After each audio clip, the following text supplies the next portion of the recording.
Hoje a gente tá chique, a gente tá com microfone de podcast. O que quer que tenha causado a sua ansiedade no passado são os seus hábitos do presente que a mantém. E esse é um insight que muita gente não percebe. Todos nós ficamos ansiosos de vez em quando, mas viver com ansiedade crônica é uma coisa completamente diferente. Isso significa nunca estar presente completamente numa conversa, porque você tá o tempo todo preocupado com o que a pessoa tá pensando de você. Não poder aproveitar o momento presente, porque você tá constantemente preocupado com o futuro e sempre pensando no pior, ficar sempre duvidando de si mesmo, incapaz de tomar até aquelas pequenas decisões com confiança. E uma coisa que era muito comum pra mim, que é viver com medo do meu próximo ataque de pânico acontecer em público. Eu fiz esse vídeo como um vídeo que eu faria pra mim mesma, pra Cristiane do passado, e aqui eu trago 3 hábitos que provavelmente você tem e que estão te mantendo aí nesse ciclo de ansiedade. Se você aprender a identificar esses hábitos geradores de ansiedade na sua vida e trabalhar pra eliminá-los,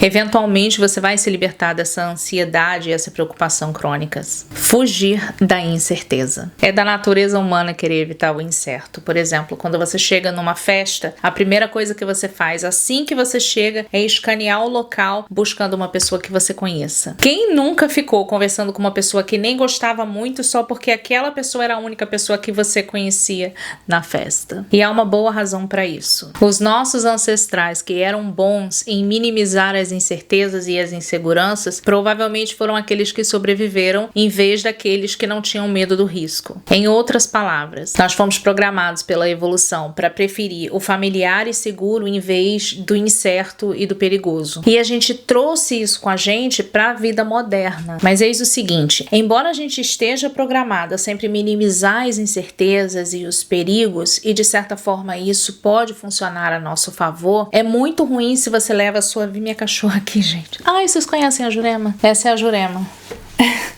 Fala oi, Jurema. Ui. Voltando antes da Jurema me interromper. Embora essa programação que a gente tem de sempre evitar o incerto, evitar o perigo, de certa forma é bom pra gente, criar o hábito de sempre viver dessa maneira, evitando os riscos e evitando o incerto, pode ser bem ruim pra você. Afinal de contas, que tipo de vida você acha que você vai ter se você nunca assume riscos e se você nunca sai da sua zona de conforto? E pior, além da sua vida se tornar chata e monótona, há um problema muito maior aqui. E para explicar esse problema, eu vou te dar um exemplo. Imagine que uma amiga muito querida sua te convida para um jantar na casa dela. E aí você sabe que a maioria das pessoas que vão estar lá são pessoas que você não conhece. E na sua cabeça você já começa a antecipar as conversas que você vai ter com essas pessoas, aquelas conversas iniciais, superficiais. E você sabe que você tá num trabalho que não te agrada. E você sabe, na sua cabeça, né? Você assume tudo isso. Você assume que as pessoas vão perguntar para você sobre o seu trabalho. E aí você vai ter que falar o trabalho que você faz, que você não gosta. Ao antecipar isso, você fica ansioso. E quanto mais você pensa, mais ansioso você fica. Então, a opção de simplesmente inventar uma mentira, inventar uma desculpa qualquer para sua amiga, dizer que você não vai poder ir ao jantar, ao tal jantar, para você se torna muito boa. E no momento em que você cancela esse jantar, você tem aquele alívio dessa ansiedade. E o problema aqui é que, embora nesse momento você tenha conseguido fugir dessa sensação de ansiedade e desconforto, no futuro você vai se sentir mais ansioso e mais desconfortável ainda. Veja como funciona. O centro do medo do seu cérebro, ele tá sempre atento a qualquer sinal de perigo. E quando ele detecta algo, ele deixa você um pouco ansioso. Fisiologicamente falando, isso é só mais adrenalina que está sendo jogada para o seu sistema e o seu sistema de luta ou fuga está sendo acionado. Mas criticamente o seu cérebro também observa como que você responde a esse ataque inicial de ansiedade, como que você responde a esse estímulo, porque essa é a maneira que o seu cérebro tem de interpretar se aquela situação ali é uma ameaça real à sua segurança. Se você confirma para o seu centro de medo que a incerteza daquele jantar realmente é uma ameaça para a sua sobrevivência, ao escapar desse jantar, assim como ao escapar de uma ameaça à sua sobrevivência, você vai se sentir aliviado e não ansioso. Mas ali você ensinou para o seu cérebro que jantares com pessoas desconhecidas representam uma ameaça real à sua sobrevivência. O que significa que da próxima vez que uma coisa semelhante a acontecer, um outro jantar, uma festa, algo semelhante a isso acontecer, a tendência é que você fique muito mais ansioso do que da outra vez. Viu como que aí você criou um círculo vicioso que é muito difícil de sair? O que você pode fazer nesse caso? Você pode anular essa avaliação inicial do seu cérebro indo de qualquer maneira, o que daria um feedback valioso para o seu cérebro, mostrando que uma situação desconfortável não quer dizer que seja um perigo para a sua sobrevivência. E aí, com o tempo, você vai se sentir cada vez menos ansioso diante desse tipo de situação. E dessa maneira você consegue cortar o ciclo. Entenda o seguinte: quando você evita a incerteza, você está criando um alívio de curto prazo, porém ansiedade de longo prazo, e que vai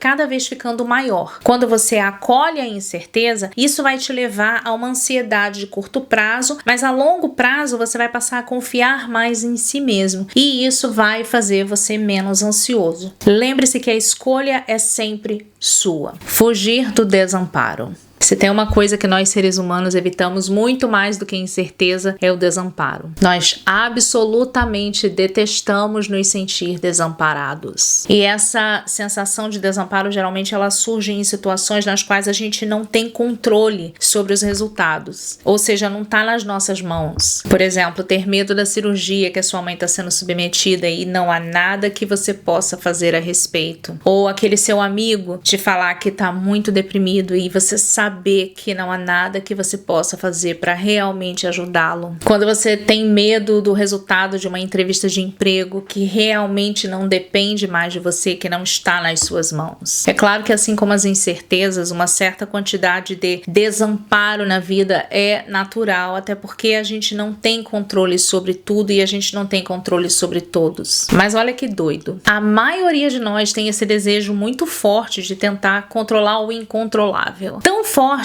que a gente acaba às vezes fazendo coisas irracionais para tentar manter esse controle que tá só na nossa cabeça, né? Um exemplo muito comum é quando você fica repetindo na sua cabeça os erros do passado, que você sabe que não adianta de nada porque você não tem como voltar no passado para poder consertar aquilo que você fez, que você não era para ter feito, aquilo que você disse que não era para você ter dito, ou oportunidades que você deveria ter aproveitado e você não pôde aproveitar. Você sabe, teoricamente, que não adianta de nada, mas você sente que estando ali, pensando naquilo, de certa forma você está fazendo alguma coisa produtiva. Com um pouco de autorreflexão, com certeza você vai se lembrar de muitas vezes na sua vida em que você tentou controlar algo que claramente não era controlável. Mas é uma grande forma de tentativa de controlar algo que é incontrolável, que é super inútil e que gera muita ansiedade. Quando você se preocupa com coisas que não estão sob seu controle, porque temporariamente, de certa forma, aquilo faz você se sentir no controle. Por definição, a preocupação, ela é um pensamento inútil, completamente inútil, sobre problemas hipotéticos ou problemas do futuro ou problemas, enfim. E como eu sempre falo aqui, a preocupação ela não resolve em nada, muito pelo contrário, ela acaba te atrapalhando e principalmente porque a preocupação é o motor para a ansiedade. E o mais doido aqui é que geralmente quando você está muito preocupado, de certa forma você sabe que a preocupação é inútil, que não vai resolver problema nenhum e que tá te atrapalhando e tá te deixando mais ansioso e tá te deixando pior.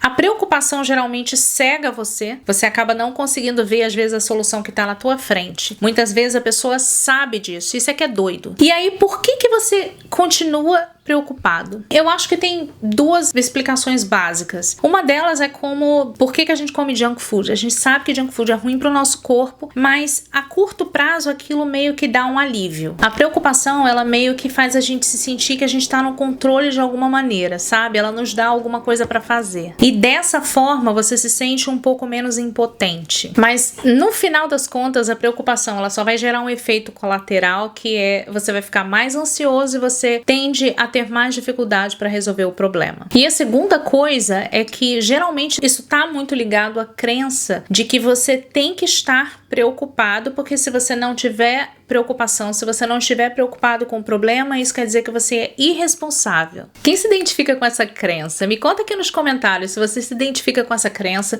se você conhece alguém da tua família que tem essa crença de que se você não se preocupa com os problemas, você é irresponsável, que você tem que se preocupar com os problemas. Me conta aqui nos comentários de quem você pegou essa crença, se você tem ela. Então, gente, se você quiser se sentir menos ansioso, você deve controlar esse teu hábito de se preocupar. E eu vou fazer um intervalo aqui para falar para vocês, para compartilhar com vocês que as inscrições para minha mentoria já estão quase abertas, vão ser abertas em breve. A página para minha mentoria já está lá no meu site. A princípio, essa mentoria ia ser um curso, mas eu decidi transformar em mentoria até para poder dar mais suporte para vocês, principalmente o pessoal da primeira turma. E a gente vai focar para te colocar no caminho certo, para você realizar finalmente o que é importante para você, sem ficar desperdiçando tempo e energia com o que não importa. Você vai aprender a identificar o que é importante para você, porque muita gente não sabe. Transformar isso em metas claras e planejamento descomplicado para pegar essas metas e colocar no seu dia a dia e realmente fazê-las acontecer. A primeira turma será aberta em breve e terá vagas limitadas, então acesse o link que eu deixei na descrição para colocar o seu nome na lista VIP. E também teremos lives aos domingos às 5 horas da tarde, horário de Brasília, onde eu vou compartilhar com você algum tema, uma reflexão que tenha vindo à tona para mim durante a semana e que vai nos motivar e inspirar para definir aí o tom que nós queremos dar para a semana que está por vir. E eu também te convido para se inscrever aqui no canal, caso você ainda não seja inscrito, e seja muito bem-vindo, e vamos voltar para o vídeo. Evitar impor limites. Uma das causas mais sutis, mais ignoradas da ansiedade crônica é a falta dos limites impostos. Quando você sempre diz sim, querendo dizer não para o seu gerente, quando ele pede para você fazer um trabalho extra no fim de semana, para responder aquelas mensagens do WhatsApp. Quando você está sempre seguindo o fluxo e concordando com tudo que o seu parceiro ou que a sua parceira sugere para fazer no fim de semana, mesmo quando não é aquilo que você quer fazer. Quando você está sempre respondendo as mensagens de áudio daquele seu amigo chato que fica te mandando mensagem 2 horas da manhã. Pense nisso.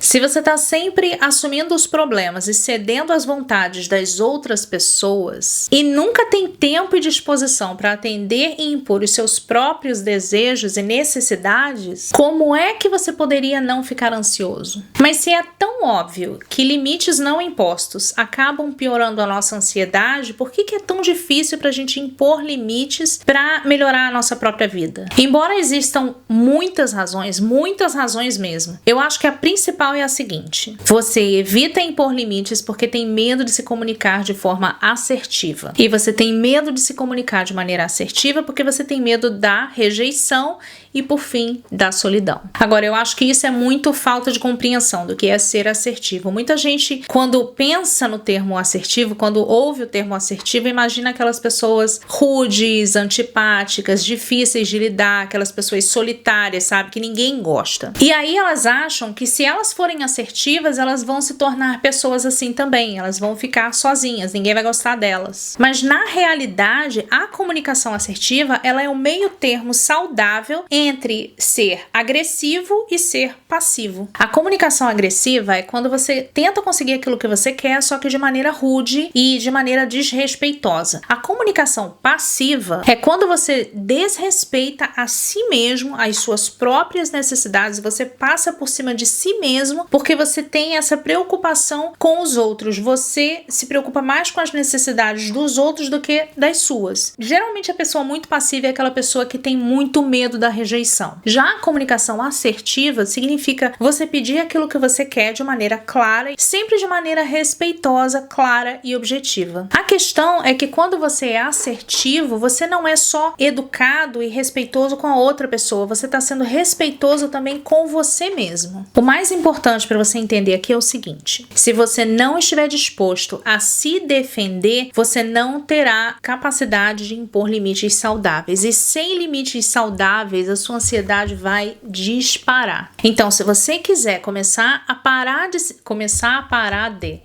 se você quiser parar de se sentir tão ansioso, comece a aprender como que você pode se tornar mais mais assertiva e comece a praticar a comunicação mais assertiva. Eu tenho até esse vídeo aqui em que eu falo sobre como que você pode se comunicar de maneira mais assertiva sem prejudicar os seus relacionamentos e sem criar drama. Eu vou deixar nos cards e na descrição. Eu espero que você tenha gostado desse vídeo. Se você gostou, dá um like, porque isso me ajuda a manter esse conteúdo para você. Se você ainda é novo por aqui, se inscreva. Seja muito, muito bem-vindo. Muito obrigada pelo carinho de vocês.